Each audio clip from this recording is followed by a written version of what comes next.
सुरक्षा कवच की तरह है जो आपको संक्रमण से बचाएगा।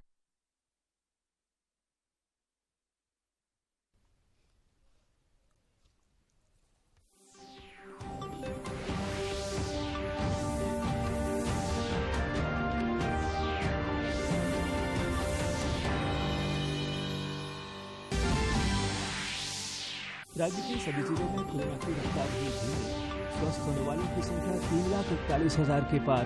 अब तक 81 लाख से ज्यादा लोगों को लगाए गए कोविड के टीके। कोरोना की तीसरी लहर की आशंका के मद्देनजर स्वास्थ्य विभाग के अपर मुख्य सचिव ने सभी जिलों के उपायुक्तों के साथ की बैठक, तैयारियों का लिया जायजा। पश्चिमी सिंहभूम जिले में सुरक्षा बलों के साथ मुठभेड़ में पीएलएफआई का कुख्यात उग्रवादी ढेर। पुलिस महानिदेशक ने कहा, नक्सलियों के खिलाफ जारी रहेगा अभियान।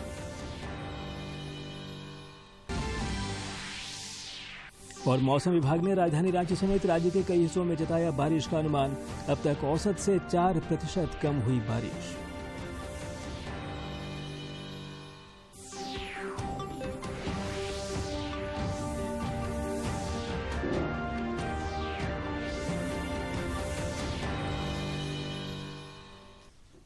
नमस्कार, खबरें झारखंड में आपका स्वागत है।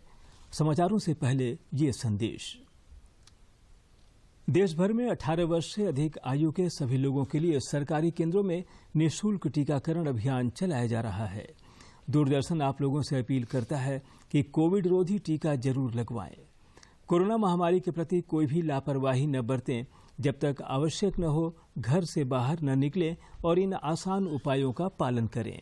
मास्क लगाएं, 2 गज की सुरक्षित दूरी बनाए रखें, बार बार हाथ धोएं और चेहरा साफ रखें।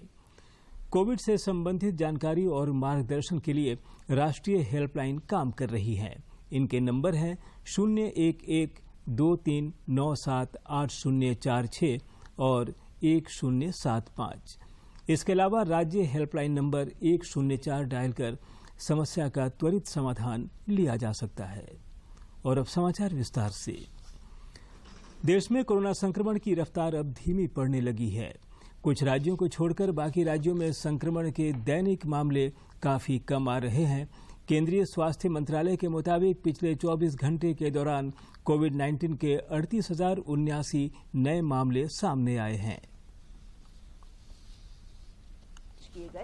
तो वहीं पिछले 24 घंटों में 39,000 से ज्यादा मरीज उपचार करवाकर स्वस्थ भी हो चुके हैं।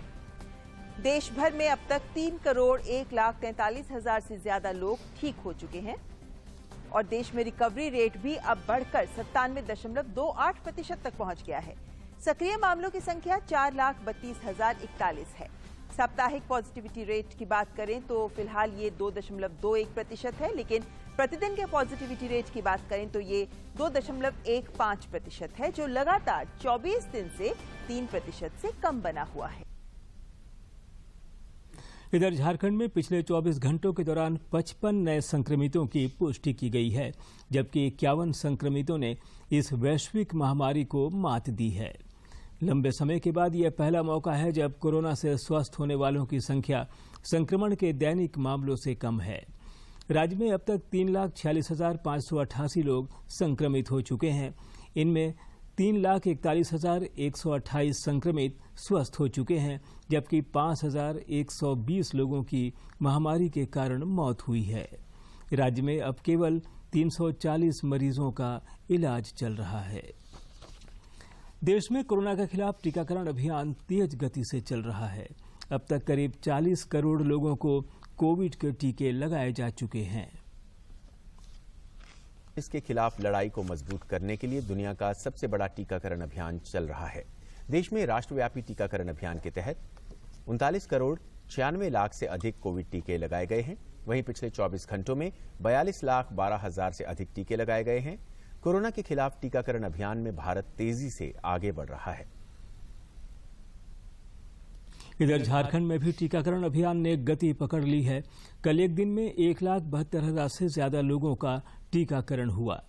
इनमें 1,11,822 लोगों को पहली खुराक दी गई, जबकि 60,817 लोगों को दूसरी खुराक लगाई गई।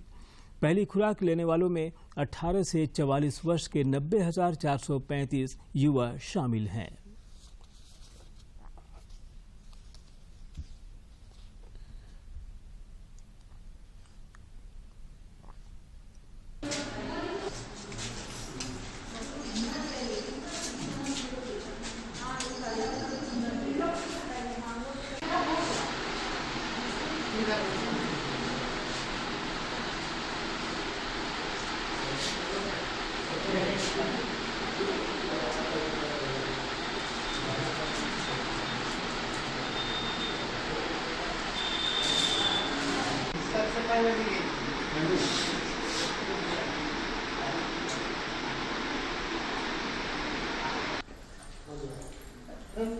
वैक्सीन से क्या जाते हैं 9-10। देवघर जिले के सदर अस्पताल से आज सिविल सर्जन डॉक्टर युगल कुशर चौधरी ने 2 कोरोना जागरूकता वाहन और एक स्टाफ परिवहन वाहन को हरी झंडी दिखाकर रवाना किया। ये वाहन वर्ल्ड डिवीजन नाम की संस्था ने सदर अस्पताल को दान दिया है। इस मौके पर सिविल सर्जन ने बताया कि ये वाहन जिले में घूम घूम कर लोगों को वैक्सीन के प्रति जागरूक करेंगे और कोरोना से बचाव के लिए कोविड अनुकूल व्यवहार अपनाने के लिए लोगों को प्रेरित करेंगे।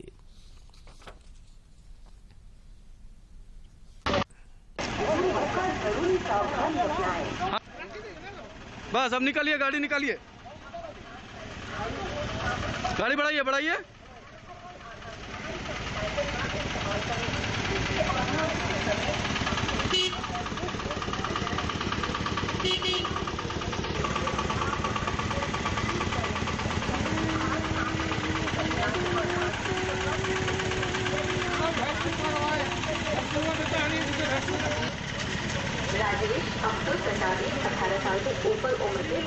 जैसे वर्ल्ड डिवीजन एक एनजीओ है जिसके द्वारा 3 गाड़ी मुहैया कराई गई है।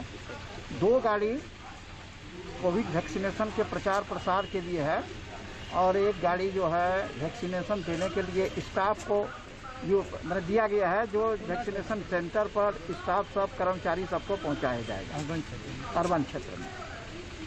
और जो प्रचार प्रसार वाला है वो देहात में जाएगा, ब्लॉक लेवल में। हाँ, सोनाठाली और एक शादी क्षेत्र में सोनाठाली में। कोरोना वायरस की तीसरी लहर के मद्देनजर राज्य में लगातार एहतियाती कदम उठाए जा रहे हैं।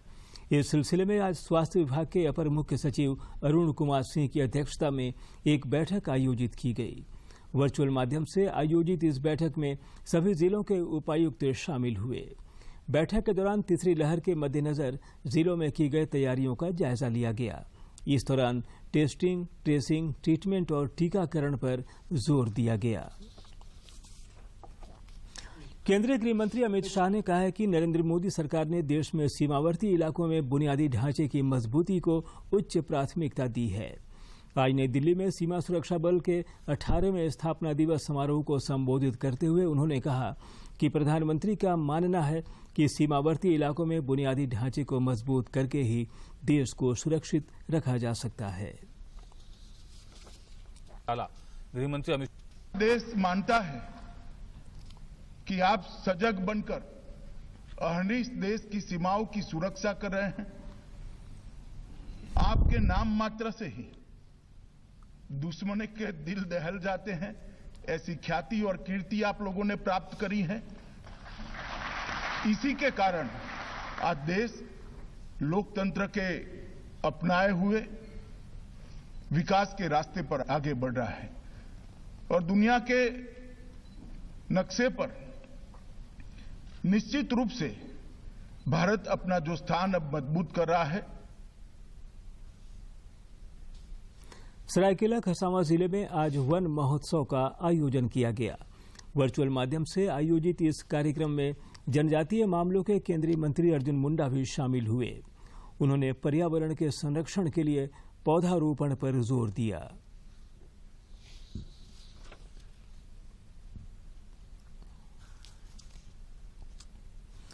नक्सलियों के खिलाफ चलाए जा रहे राज्यव्यापी अभियान में पुलिस को लगातार सफलताएं मिल रही हैं। गुमला जिले में 15 लाख रुपए के इनामी माओवादी कमांडर को मार गिराने के बाद आज पश्चिमी सिंहभूम और खूंटी जिले के सीमावर्ती क्षेत्र में पीएलएफआई के एक कुख्यात उग्रवादी को सुरक्षा बलों ने मुठभेड़ में मार गिराया। इधर राज्य में नक्सलियों के खिलाफ लगातार मिल रही सफलता पर पुलिस महानिदेशक नीरज सिन्हा ने प्रसन्नता व्यक्त की है। रांची स्थित पुलिस मुख्यालय में आज प्रेस कॉन्फ्रेंस आयोजित कर उन्होंने कहा कि नक्सलियों के खिलाफ अभियान जारी रहेगा। उन्होंने नक्सलियों से मुख्यधारा में लौटने की अपील की। पुलिस महानिदेशक ने कहा कि सरकार ने मुख्यधारा में लौटने वाले नक्सलियों के लिए आकर्षक पैकेज की घोषणा कर रखी है, इन्हें उसका लाभ उठाना चाहिए।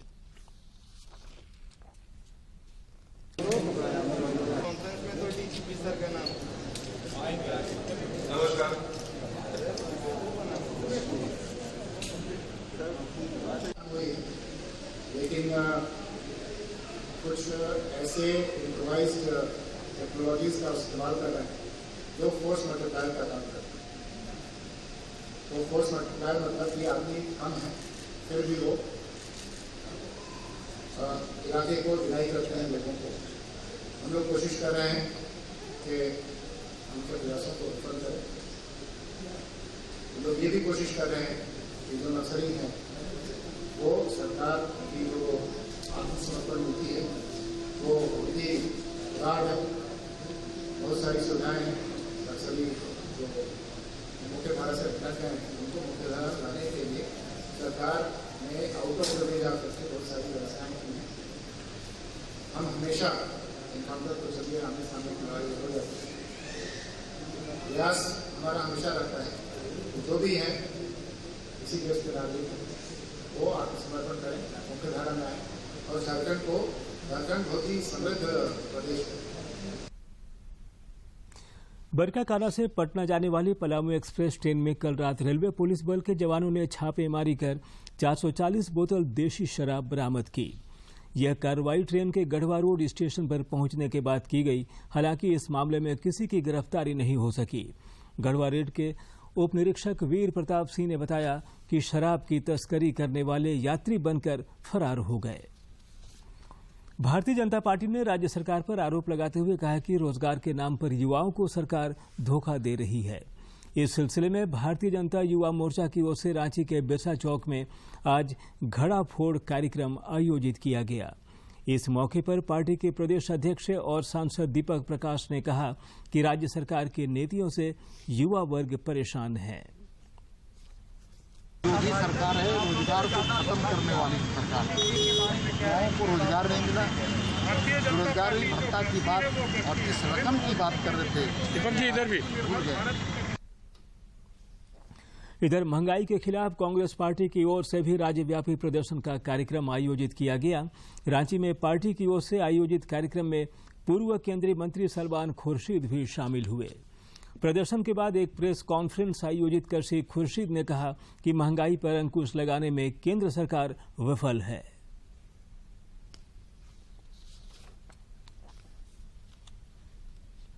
रांची के एक लड़के ने अपने शौक को ही अपने आमदनी का जरिया बना लिया।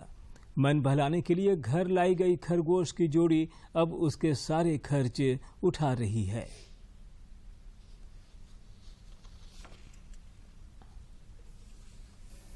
सबके अपने अपने शौक होते हैं, लेकिन यही शौक अगर आय का जरिया बन जाए तो इससे अच्छी बात और क्या होगी। रांची के कृष्णकांत भी कुछ ऐसा ही हुआ। दरअसल कृष्णकांत को खरगोशों से बड़ा लगाव रहा है। अपने इस शौक को पूरा करने के लिए वह करीब 2 वर्ष पूर्व एक नर और एक मादा खरगोश घर ले आया और देखते ही देखते यह कुनबा इतना बड़ा हो गया कि अब इससे कृष्णकांत को अच्छी खासी आमदनी भी हो रही है। खरगोश मैं स्टार्टिंग में 2 खरगोश लाया था, एक नर और एक मादा। तो शुरू में मेरे पास 2 खरगोश था और अभी मेरे पास 50 खरगोश हैं। मेरे पास लोग जो शौक से पालने वाले रहते वो आके ले जाते हैं और कुछ व्यापारी आके ले जाते हैं, जिनको बेचना रहता आगे वो आके ले जाते हैं।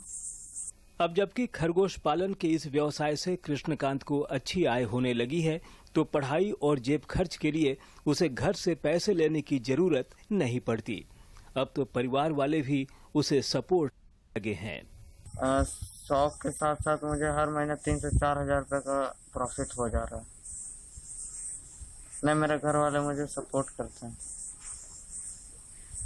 कृष्णकांत का मानना है कि खरगोश के इस व्यवसाय में काफी संभावनाएं हैं और पूर्ण रोजगार के रूप में इसे अपनाया जा सकता है। और मुझे इस लॉकडाउन में स्कूल जाने का भी मौका नहीं मिल रहा, तो मैं इस शौक को पूरा कर ले रहा हूँ। शिद्दत से खरगोशों को चाहने वाले कृष्णकांत का खाली समय इनके बीच मजे से कट रहा है। अब उसकी जरूरतें भी इन्हीं से पूरी हो रही हैं। इसलिए कहते हैं, काम वही करो जिसमें खुशी मिले। रांची से अवधेश गौतम की रिपोर्ट। राज्य के स्वास्थ्य मंत्री बन्ना गुप्ता के निर्देश पर आज पलामू स्थित एमएमसीएच में स्त्री और प्रसूति रोग विभाग के द्वारा सर्वाइकल कैंसर की जांच के लिए एक विशेष शिविर का आयोजन किया गया। इस शिविर में कुल 25 मरीजों की जांच की गई। शिविर में कई चिकित्सकों ने अपनी सेवा दी।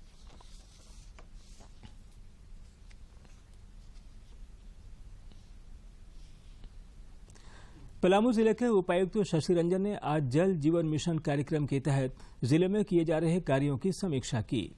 इस दौरान उपायुक्त ने ग्रामीण जलापूर्ति योजना के लंबित कार्यों को अविलंब पूरा करने का निर्देश दिया ताकि लोगों को सहजता से शुद्ध पेयजल उपलब्ध हो सके। राज्य में मनरेगा के तहत बिरसा हरित योजना को धरातल पर उतारने की पहल तेजी से की जा रही है। इस सिलसिले में किसानों को पानी रोको पौधा रोपो कार्यक्रम का प्रशिक्षण दिया जा रहा है।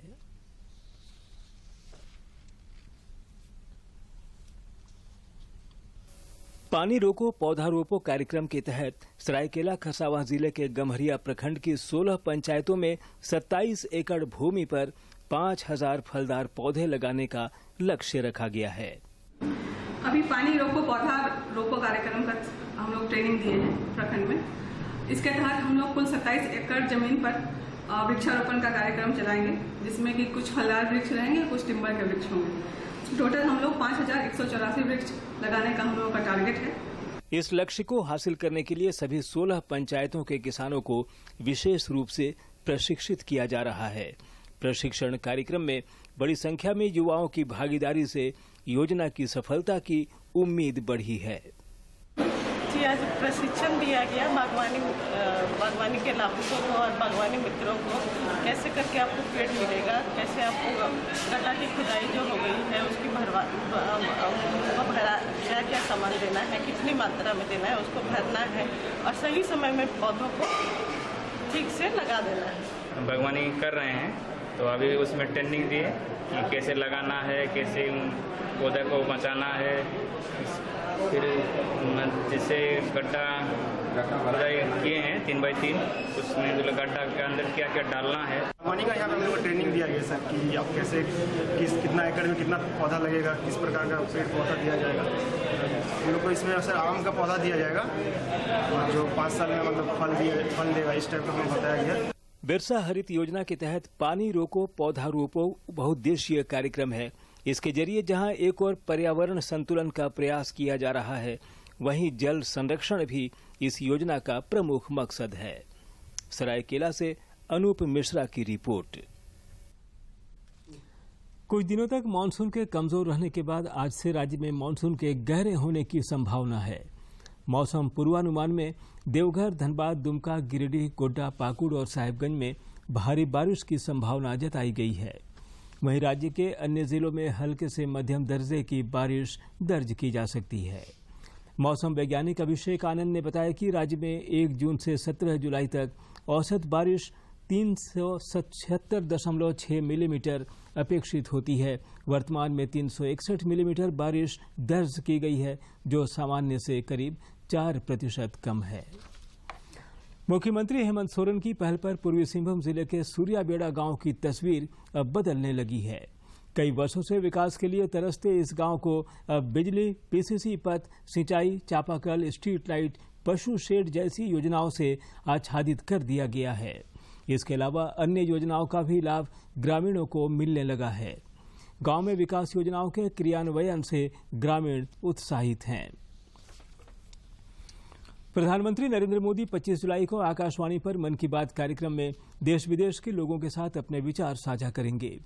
प्रधानमंत्री ने लोगों को ऐसे विषयों पर विचार साझा करने के लिए आमंत्रित किया है जिनके बारे में कार्यक्रम की आगामी कड़ी में वे अपने विचार रख सकें।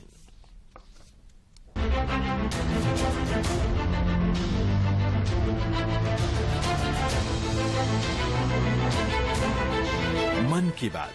माननीय प्रधानमंत्री श्री नरेंद्र मोदी भारत की जनता से साझा करेंगे अपने मन की बात। रविवार 25 जुलाई सुबह 11 बजे आकाशवाणी के सभी केंद्र सभी चैनल इसे प्रसारित करेंगे एक साथ। इसके अतिरिक्त दूरदर्शन के YouTube चैनल और प्रसार भारती के ऐप न्यूज ऑन एयर पर सजीव प्रसारण लाइव स्ट्रीमिंग के माध्यम से। तो याद रखें, रविवार 25 जुलाई सुबह 11 बजे मन की बात। ओलंपिक में भारत ने सबसे ज्यादा पदक निशानेबाजी में हासिल किया है। कुछ दिनों बाद टोक्यो में शुरू हो रहे ओलंपिक गेम्स में पदक जीतने के लिए इस बार भी देश के 15 निशानेबाज तैयार हैं।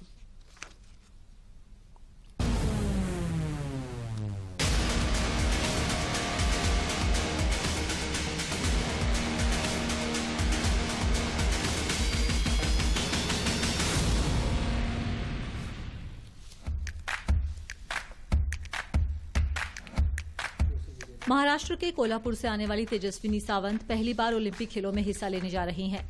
तेजस्विनी ने 2010 में म्यूनिक में हुई विश्व चैंपियनशिप में स्वर्ण पदक जीता था। तेजस्विनी की मां को अपनी बेटी की उपलब्धियों पर गर्व है। उन्होंने कहा कि तेजस्विनी ने हर प्रतियोगिता में बेहतरीन प्रदर्शन किया है। एनसीसी में थी वो, स्कूल लेवल पे, कॉलेज लेवल पे। जब वो एनसीसी में थी तब वो एनसीसी की बेस्ट शूटर और बेस्ट कैडेट भी रही है। तो एनसीसी में होते हुए उसे ये शूटिंग अच्छा लगने लगा और उसके साथ ही उसने इसमें ही करियर करना सोचा। 2006 में मेलबर्न में हुए कॉमनवेल्थ खेलों के लिए तेजस्विनी ने Asian games gold medallist Anjali Bhagwat और विश्व रिकॉर्डधारी सुमा शिरूर को मात देकर टीम में जगह बनाई थी। तेजस्विनी ने खेलों में 2 स्वर्ण पदक जीते थे। उन्होंने महिलाओं की 10 मीटर एयर राइफल सिंगल्स और अवनीत कौर सिद्धू के साथ 10 मीटर एयर राइफल डबल्स में स्वर्ण पदक जीता था। तेजस्विनी ने 2009 में म्यूनिक में हुए विश्व कप में 50 मीटर राइफल 3 पोजीशन में कांस्य पदक जीता था। 2010 में म्यूनिक में हुई विश्व चैंपियनशिप में उन्होंने 50 मीटर राइफल प्रोन इवेंट में स्वर्ण जीता था। Tejaswini 50 metre rifle prone event में विश्व रिकॉर्ड की बराबरी करने वाली पहली भारतीय महिला निशानेबाज बनी थी।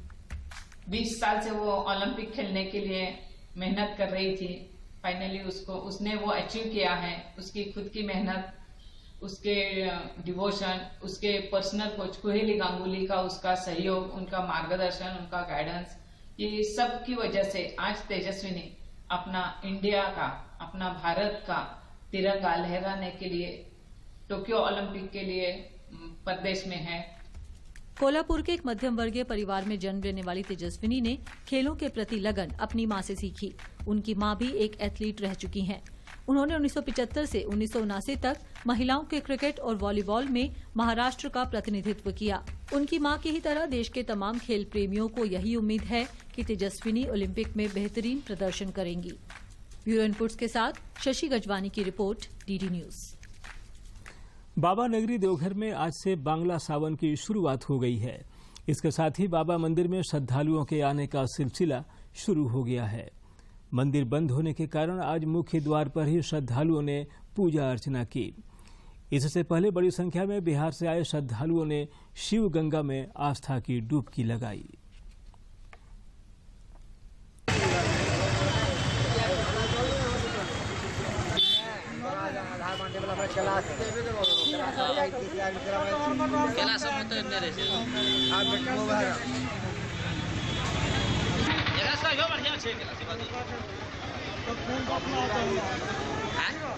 राजनीतिक से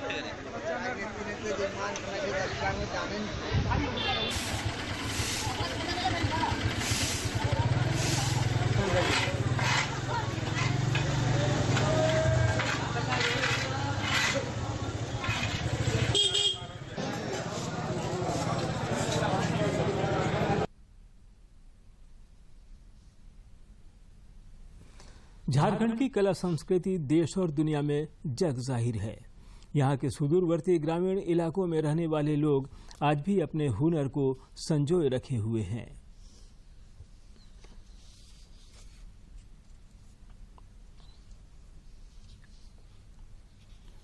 लकड़ी के छोटे से टुकड़े में हाथों की कारीगरी के माध्यम से जान फूंकने वाले विशेश्वर बिजरिया रांची के ग्रामीण परिवेश से ताल्लुक रखते हैं।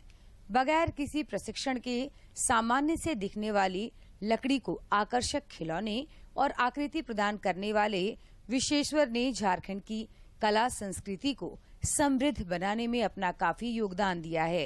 लकड़ी का बनाते हैं और इसमें जैसे बैलगाड़ी और खिलौना, तलवार, सब्जी चलाने का वो बनाते हैं, घर, दिल, फूल वो सब बनाते हैं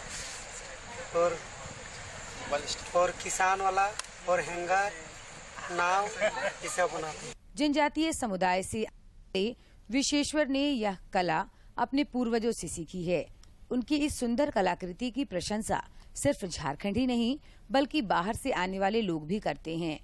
पुणे से रांची घूमने आई अप्रीन अंजुम का कहना है कि दूसरे राज्यों में भी ऐसी हस्त निर्मित वस्तुएं मिलती हैं, लेकिन झारखंड की कला सबसे अनूठी है। खरीदारी करने क्या यहाँ का यूनिक लग रहा है ये सब? मुझे तो ये सब बहुत ही यूनिक लग रहा है क्योंकि हम पुणे में रहते हैं और वहाँ पर बहुत ही मुश्किल ये सब मिलता है। हैंडमेड बहुत हाई कॉस्ट में रहता है, पर यहाँ पर अच्छी कीमत में अच्छा मिल जा रहा है, तो हम शो पीस ले रहे हैं। यहाँ से आए हैं, वहाँ पे हम लोग जॉब करते हैं, लेकिन हम लोग झारखंड यहाँ पे हमारा होम टाउन है तो घूमने के लिए आ जाते हैं। बहुत अच्छी जगह है, ग्रीनरी है, चारों तरफ बहुत हरियाली है। यहाँ पे ऐसा रहने के लिए शहर के लोग तरसते हैं। यहाँ पे तो लोग फ्री ऑफ कॉस्ट यहाँ पे नेचर है, इतनी अच्छी लाइफस्टाइल मिल रही है तो घूमने के लिए आ जाते हैं यहाँ पे। रांची के अनीस मिंज का कहना है कि कलाकार द्वारा जिस सादगी के साथ लकड़ी को आकृति का रूप देने किया गया है वह काफी सराहनीय है। उनका मानना है कि विरासत में मिले इस हुनर को और आगे बढ़ाने की जरूरत है। नो डाउट ये यहाँ पे लोकल स्थानीय रूप में ये काम कर रहे हैं, लेकिन इसको अगर प्रोत्साहन मिले तो ये और अच्छा काम कर सकते हैं। और जैसा मैं देख रहा हूँ, मैंने भी लिया ये कुछ क्राफ्ट्स है, ये बहुत सादगी से बनाया हुआ है लेकिन ये बहुत एलिगेंट है। और ये लकड़ी एकदम सिंपल, जो यहाँ का लाइफस्टाइल है, जो यहाँ के जीवन शैली है, जो यहाँ के ग्रामीण क्षेत्र का जो प्रभाव है इन क्षेत्रों में हम देख रहे हैं। ये इसमें जैसे गाय वगैरह दिख रही है हमें, और ये सारी पेड़ पौधे ये प्रकृति से जुड़ी हुई है। जल, जंगल और पहाड़ से घिरे झारखंड को वैश्विक मानचित्र पर पहचान दिलाने में खनिज संपदा के साथ यहाँ की लोक कला और संस्कृति का भी योगदान रहा है। रांची से कर्मवीर की रिपोर्ट। दूरदर्शन झारखंड पर पल पल की खबरों से जुड़े रहने के लिए आप हमारे social media platform Twitter, Facebook और यूट्यूब से जुड़ सकते हैं, क्योंकि खबरों से जितना बाखबर रहना जरूरी है उससे ज्यादा जरूरी है सटीक, संतुलित और निष्पक्ष समाचार। हमारा ट्विटर हैंडल और फेसबुक पेज है डीडी न्यूज झारखंड। आप हमें YouTube channel Jharkhand DD news पर भी देख और सुन सकते हैं।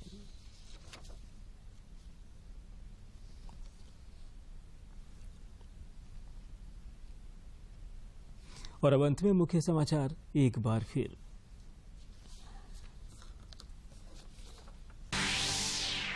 राज्य के सभी जिलों में कोरोना की रफ्तार हुई धीमी। स्वस्थ होने वालों की संख्या 3,41,000 के पार। अब तक 81 लाख से ज्यादा लोगों को लगाए गए कोविड के टीके।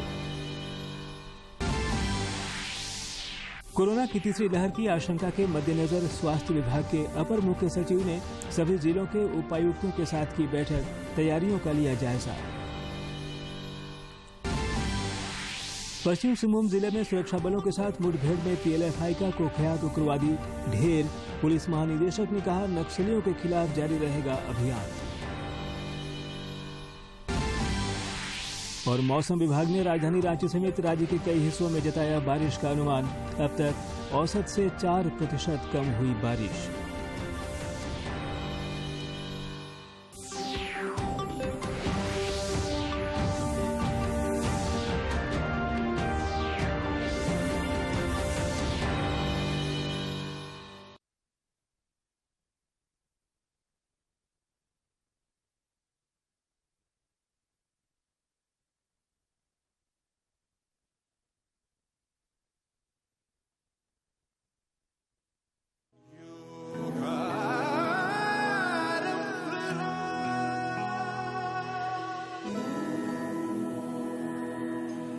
सांसों में छिपा है ये